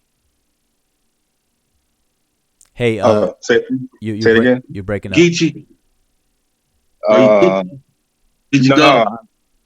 No, I wouldn't say that I'm Geechee. I'd probably say, if anything, I'm close to the Afro Seminole, because a lot of the slaves ran in Florida during the Seminole Wars, and they joined band with some of the natives down there. Some mixed in. That's the Gullah Geechee was down. Gullah Geechee would be down there too. There's also like maroon communities too. That's why I was asking. Yeah, maroon community. Yeah, but I think the term maroon wasn't really. It didn't really stick as much down there for long. But the Gullah Geechee, that's like North Jacksonville, St. Augustine. A lot of the Geechee. So you're a little further down. Yeah, I'm from the Bay Area. Well, my family's from Edinburgh, bro. Like we've been. I'm like, man. I might even have some Spanish, because they were the first, because Florida was not a U.S. territory for so long. And it was a lot of slaves down there. It was a little bit different because a lot of the slaves can always escape. So they weren't really harsh on them. And they were called bond servants. So it's just I'm still studying some of the history on it, but it's just interesting, man. Yeah, I'm familiar with history. Because we're going to add on to, like, doing that Reconstruction, they gave, when I 40 acres of after Reconstruction, they gave the Gullah Geechee the territories all down that coastline from the top of North Carolina all the way down to like the northern tip of Florida. All that land was given to some of my ancestors. They came and took it back. When Reconstruction came and said, you know what, y'all can't have this. And that's how I went. There's a book both of y'all might be interested in. It's called Dreaming with the Ancestors. Now this book is more geared towards documenting our sister's history. The complete title is Dreaming with the Ancestors, Black Seminole Women in Texas and Mexico. But it starts from Florida. And it talks about, we have to understand the dynamic of the history of us being in Florida to begin with. Because we did come from the Caribbean islands, and we did come from other parts of the continental U.S. and migrate to Florida on different parts in time. When it comes to the Seminoles and Black Seminoles, I think that was an amalgamated name. they'll call us Maroons, but even before the name Maroon, you had a group of people called Cimarroons, which is almost the same. You just add the CI on there. Yeah, I think the Cimarron was Jamaica, right? Well, the Cimarroons actually start in Panama. Panama. And they are a big part of. Oh, I forget which European it was. It's one of those. If it wasn't Henry the Navigator, it was one of them. Y'all have to forgive me at the moment. But they played a big role into even coming into the continental U.S. But as far as the Gula aspect, y'all have to forgive me. It talks about how the Seminoles or the Black Seminoles, as you know, they try to play those word games with us. Yeah, differentiate. It talks about how even the customs of them are more related to the Gula aspect than anything else, and they link that through naming. And I found out a lot of this information, just as you said earlier, researching your last name, studying your lineage. I found out one of my great grandmothers was married to John Horace. Oh, really? Blew my mind. And then the child of them, as we migrated, through the Trail of Tears later on towards Oklahoma, where we're at now, one of those grandchildren wound up winning a Medal of Honor. And then one of the children of that was one of the first Black marshals in Oklahoma, which leads to my grandfather being one of the first Black military men to serve in his city. So you never know what you may find by just studying your lineage. And I wanted to speak to something earlier about, to kind of connect dots, because this is not a new thing. In 1812, if I'm not mistaken, Thomas Jefferson made a statement pertaining to us in slavery. It said, we have the wolf by his ears, and we can neither hold him nor safely let him go. Now, the U.S. Treasury at the time, his name was William DeWayne, and he corrected Jefferson by saying this, and this is word for word.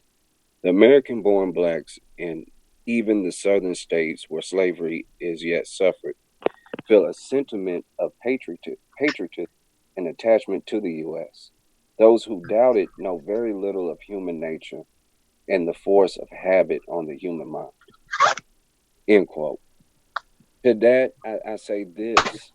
As you know, this battle in between, or this fate that's manifesting ADOS versus Black immigrants. We naturally are going to love where we come from. So as Jamaicans or Nigerians or whatever group of people you want to say come over here, they're going to love where they're from.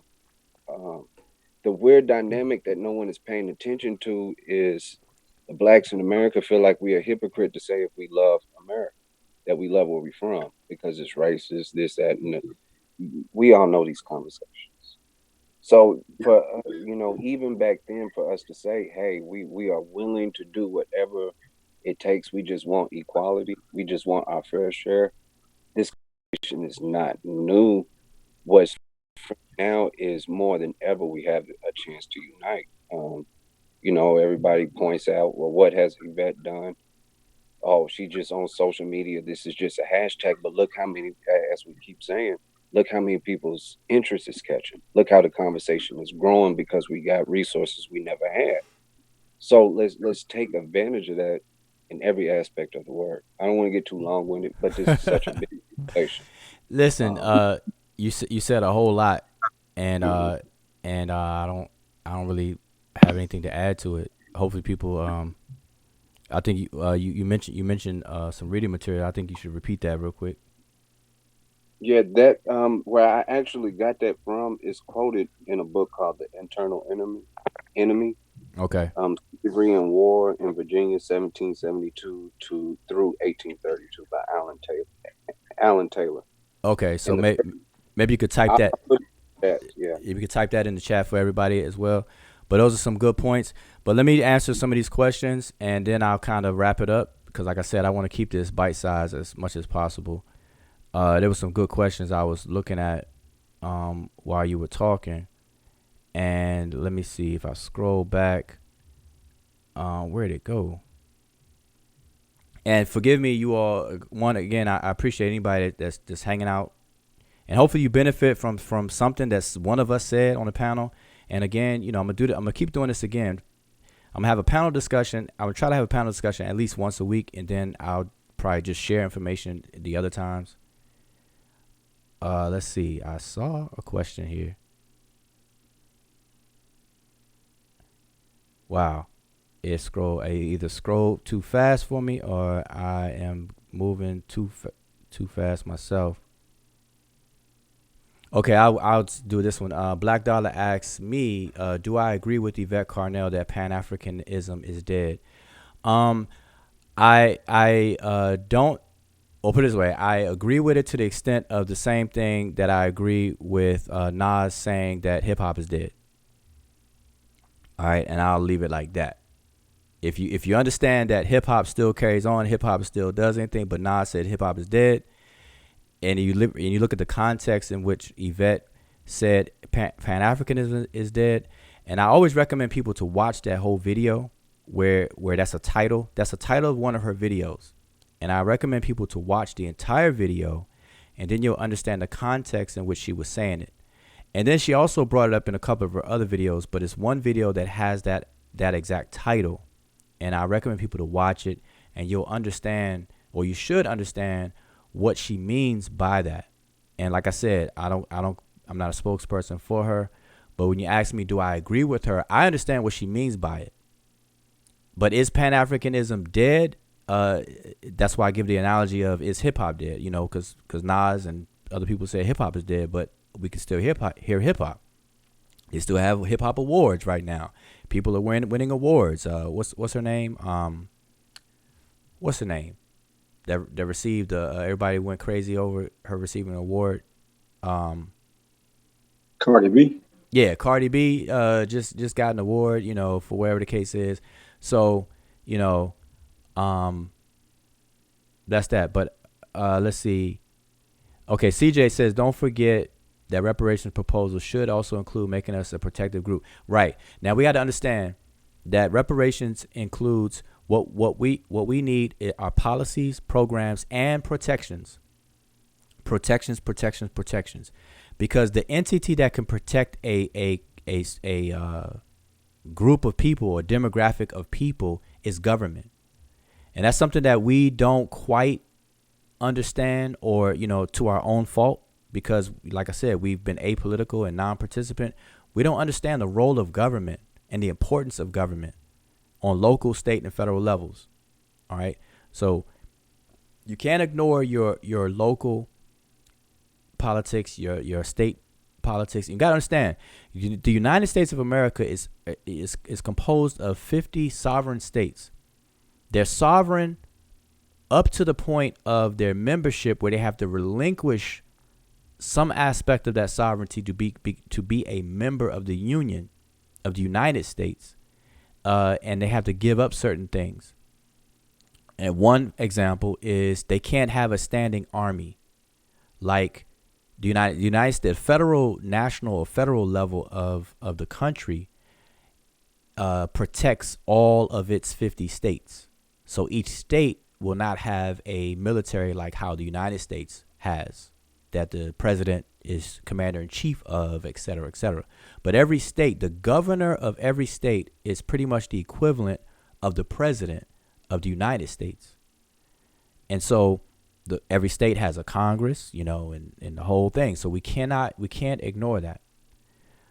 While I look for this other question, let me just explain what I have on the screen real quick. I shared this before, and what I'm showing is the necessity of why we have to distinguish the blackness in America.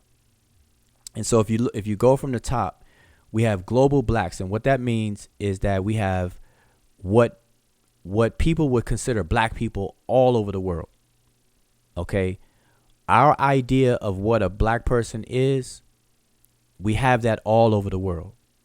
Okay, so we go from there and get a little bit more detail. Now notice how when we when we walk down, we come down in ranks or levels of rows, we get more and more detailed.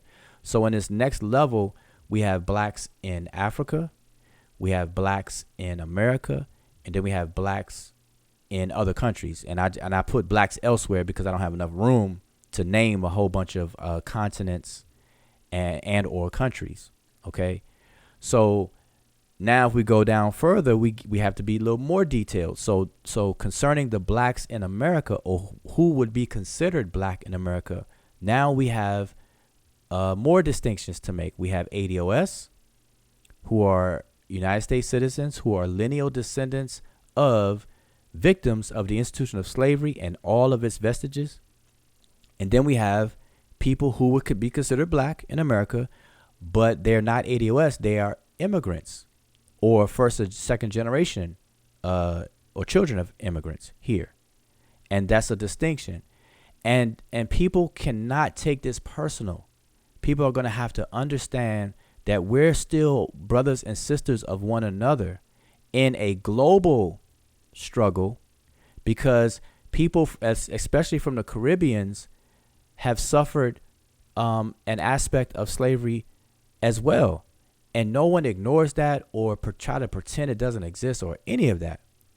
But this particular restorative justice or reparative justice claim is specific to ADOS. And this is something that people are going to have to get over and understand. It's not personal. It's not being xenophobic or any of that. And about the xenophobic aspect with immigrants and everything, you have to understand, in this battle, we have opposition. And our opposition, some of our opposition are us. That's supposed to represent us in government, i.e. the Democratic Party. And so what's been happening, at least from the civil rights movement, and just before the civil rights movement, during the civil rights movement, up until today, is that the civil rights movement, or the bill, the Civil Rights Act and everything, was initially supposed to be solutions for segregation and the problems during that time. What happened is different policies were created after, through what's called affirmative action from John F. Kennedy, and then affirmative action started to point towards this group called minorities. So now it's not just for African Americans or Negroes, or certain terms that was used then, or African Americans that we say today. It's not specific to that. Now it's broadened to minorities. Okay, and so we give the government gives the appearance of fixing things for us because we're the ones that suffered and accrued this and inherited this damage all the way going back to chattel slavery. But now it's all inclusive. And what's also inclusive in that minority category are white women. And white women also own slaves. So how can you give a lineal descendant of a victim of slavery a resolution or a solution to a problem where a descendant of a slave owner also benefits from that same solution or resolution? It makes no sense. And so what's also going on is that the government, they're weaponizing immigrants against ADOS. It's not on the fault of immigrants themselves, but it's on the fault of government using immigrants and weaponizing them against ADOS. And that's no secret that, ADOS folks are being replaced by immigrants. Now, notice I'm saying immigrants, all kinds of immigrants, but what's sensitive about black immigrants is because we're living in an environment, a society among ourselves where we have totally swallowed a flat blackness concept, where we judge everything based on this caste system or this caste system and the social constructs that was created to perpetuate a freedom of whiteness. And so this is what happens or happened. You know, if you want to become more familiar with a caste system, just look to India, where they have a caste system that more people are familiar with, where you have the Brahmins and the untouchables, and who are the untouchables, and these different ranks of people that are in India. Well, over here in America, we have a caste system, but the ranks of that caste system were relabeled. Like in India, those ranks use Indian terms from India, an Indian language for the terms. Okay. In America, the label names for these different label hierarchy of ranks are colors. So black is at the bottom. Now, what that does to us psychologically is that we feel that black, because it's a color, it's connected to looks or phenotype. And so we use it not realizing or ignoring the fact that it's a label for a rank. We are the most exploited underclass. We are at the bottom. We're consumers. We're the exploited. Whereas white is the producer, the owner class. But because they're colors, we say white people when we're talking about really people that are not literally white. Like my screen is white, and nobody's literally black. Like the hexagram number pound 0000, that color black, straight black. Nobody's really that color. But we use it for a range of skin tones, not really realizing or not paying attention to until you know it comes up or being brought up that black, that label black is really a rank. It's really a rank.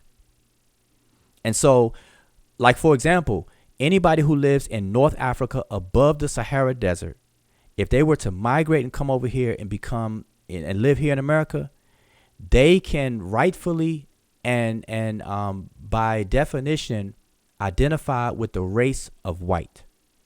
And they could be darker than you. And they can identify their race as white. That alone should let you know that it's not literally about phenotypes and skin colors and stuff. It's a ranking system. So anyway, I don't want to get too long-winded, but I'm just showing this because this stuff is not personal.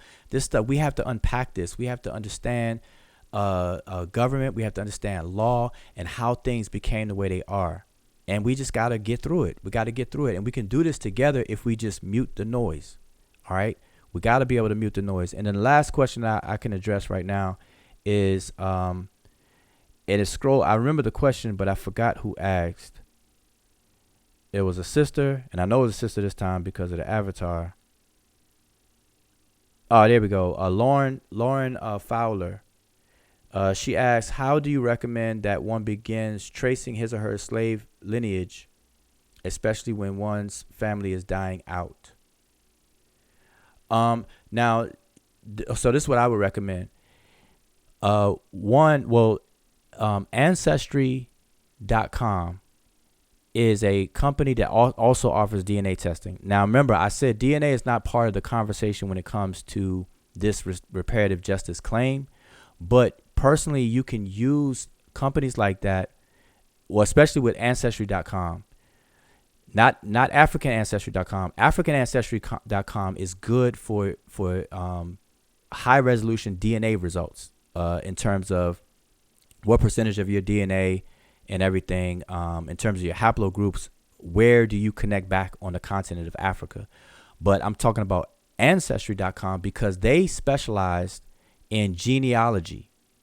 And so they have a huge database. They have all of the census records going back to the first census that was taken. And so when you hook up with them and you get an account and so on and so forth, you'll get access to all of those things.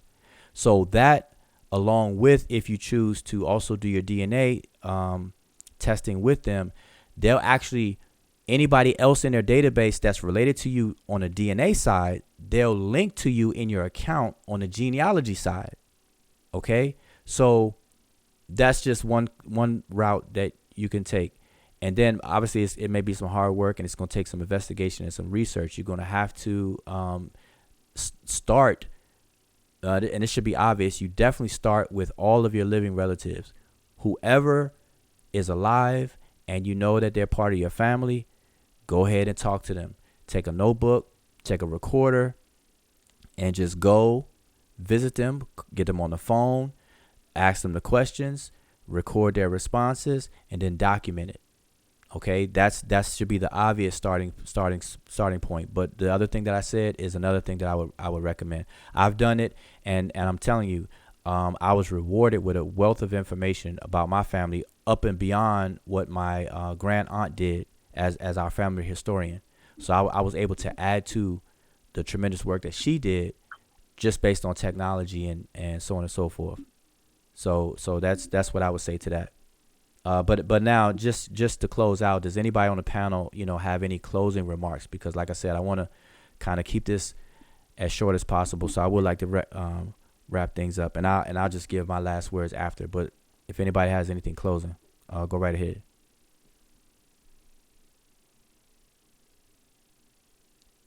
And if I don't, then I'll be happy to close out. So let me close out then.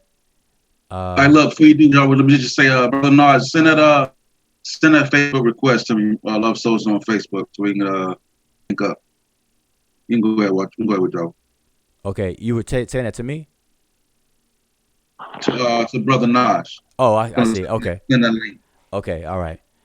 Yeah, so I'll just close up. So let me just summarize again and close up. So first of all, let me say I definitely thank everybody who tuned in and hanging out here. Hopefully you benefit from something I said or something somebody on the panel has said, or even in the chat, because it's about building each other up. It's about muting the noise. It's about explaining and clarifying things. It's not about feeding the noise. All right. We gotta stop feeding the noise. You know how you walk in a zoo or you walk in a neighborhood and they say, beware of the dog, or you walk in a zoo, it says, don't feed whatever animal and everything like that. That's how we got to treat this. Okay. Otherwise, it's like the wild, wild west out here. All right. Because people are giving commentary by way of emotion. And because everybody has a smartphone and has access to the internet and Twitter and Facebook and everything like that, everybody and anybody can say anything.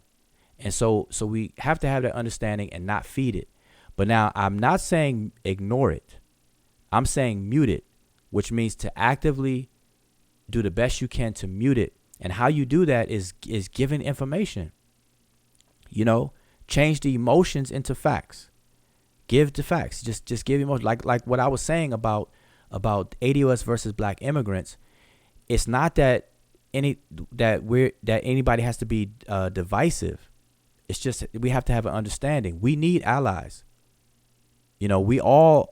And matter of fact, if it weren't for, like, I'm ADOS, so I can say this from me.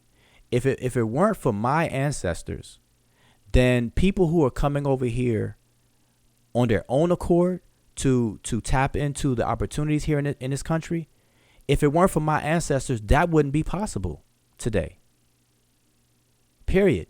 So even people who are immigrants here, or first and second generation children of immigrants who came here, they, based on that alone, should understand how important it is to work with us, work with ADOS, work with the movement, help to advocate, not be adversary to it. We got enough. We got a big monster to fight. We don't need to fight each other. Okay, so we have to have that understanding.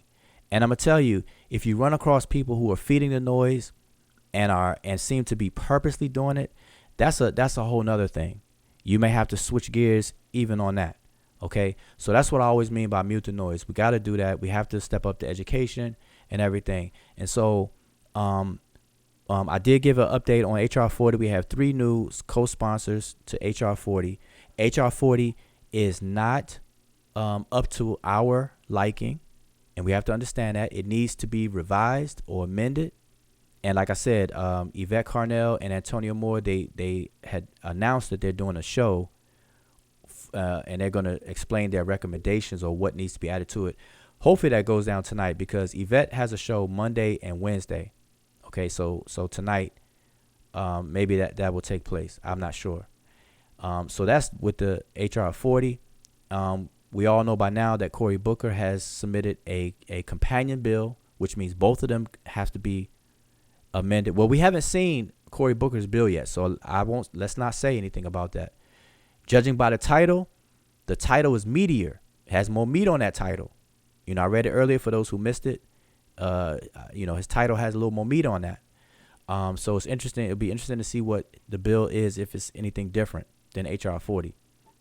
Another thing I always like to remind people is that outside of HR 40 and outside of the Senate bill, a president can form a commission without Congress that can do the same thing as HR 40 and the Senate bill 1083. Okay? A president can do that. So these presidential candidates should have been asked the question that, hey, if HR 40 and its companion bill gets held up in Congress and for whatever reason it gets stuck in limbo, will you, as president, then form a presidential commission to perform this examination and lock down a reparations program that may be multi-generational? Okay, because we're talking trillions in terms of money, and people think money comes in the form of a check.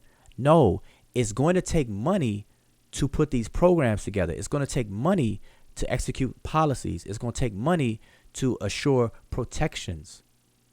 Okay? So it's not all about a money figure in the form of people. You can't take a money figure and then divide it by 40 million ADOS folks and then come up with a figure and think people are going to go to their mailbox and see a big check in the mail. It's not, so we don't know how that's going to look. And that's the importance of having the study or the examination in the first place. Listen, all that talk about exact figures and things, all of that's premature. So don't get caught up into that.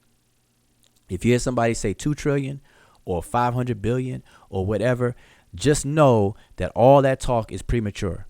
Until they do a comprehensive and formal, rigorous examination of the damage of slavery and all of its vestiges on the victims and the lineal descendants up till today, until that happens, all these figures are just tentative anyway.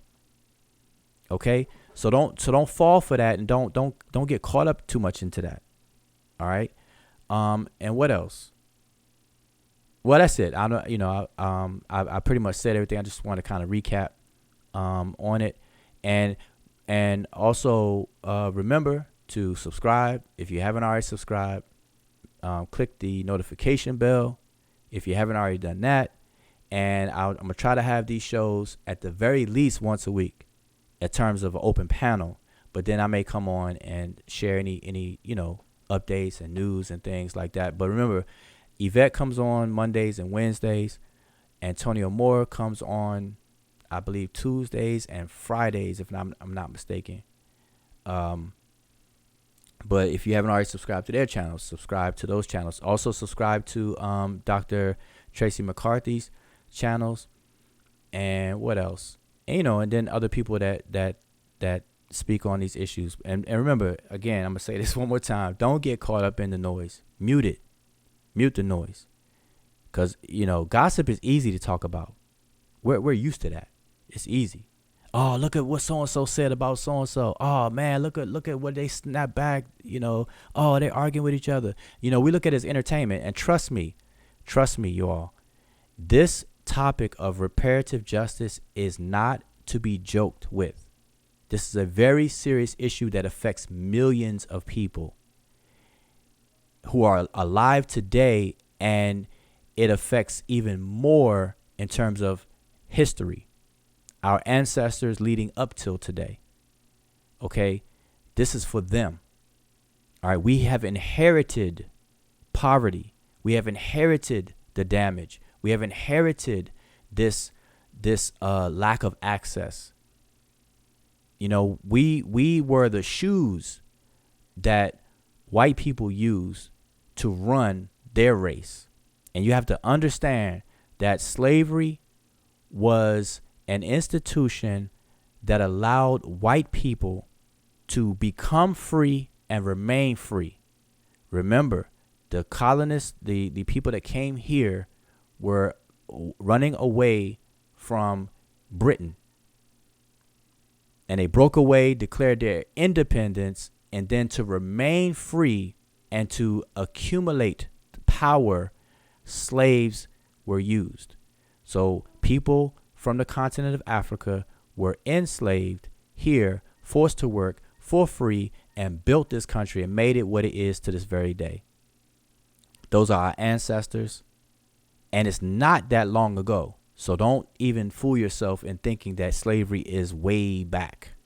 It's not that far back. Matter of fact, I believe, and I could be corrected about this, I believe there were 2 people, at least, known, that were still alive who can claim to have been actually enslaved. And I think that the last one recently passed away. So, like I said, I don't know. But, from my memory, from, the things that I've seen here and there were a couple of people who were still alive. And as of today in 2019, I believe that they started to kind of pass away because they lived a full life, full ripe age and everything.